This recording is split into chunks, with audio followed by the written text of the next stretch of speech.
क्या डायबिटीज के पेशेंट्स को डेट्स कंज्यूम करनी चाहिए given it's high sugar content? Well, if you are diabetic और प्री डायबिटिक और आप ये सोचते हैं कि आपको डेट्स नहीं कंज्यूम करनी चाहिए because it could have a bad impact on your blood glucose levels, then keep watching. Despite having a high sugar content, dates are not bad for the people with diabetes. There are several studies that has been conducted on the effect of consumption of dates on diabetic patients और सारी studies में ये देखा गया है कि dates consume करने से डायबिटिक पेशेंट्स के ब्लड ग्लूकोज लेवल्स के ऊपर कोई नेगेटिव इफेक्ट नहीं आया. इट हैज बीन सीन कि जो डायबिटिक पेशेंट्स डेट्स कंज्यूम कर रहे थे उनके ब्लड ग्लूकोज लेवल के ऊपर रिड्यूसिंग इफेक्ट देखा गया था. इसके साथ साथ ये भी देखा गया था कि it also reduces your cholesterol levels. Yes, उनके जो total cholesterol lipid profile blood test हैं उसमें भी रिडक्शन देखी गई थी given that the patients were consuming dates. It's actually a very good sign because we as Muslims know what happens here. बहुत साल पहले और prophet told us about dates और उनकी सारी जो न्यूट्रिशनल फैक्ट्स हैं.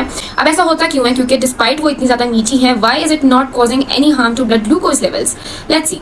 डेट्स के अंदर बहुत ज्यादा फाइबर होता है. So given it's fibre content कि हमारी बॉडी में जाके हमारे जो कार्बोहाइड्रेट्स की जो ब्रेक डाउन है उसको स्लोअर डाउन कर देती है, हमारी जो ग्लूकोज की रैपिड स्पाइक है उसको कंट्रोल करती है. उसके साथ साथ it is packed with nutrients and vitamins and minerals and antioxidants, so it has a positive effect on managing the symptoms and the causes of diabetes as well as pre-diabetes. And lastly, let me give you a little tip कि हमेशा dates को किसी भी protein या fat के source के साथ consume करें so that it will be more beneficial for the people with diabetes.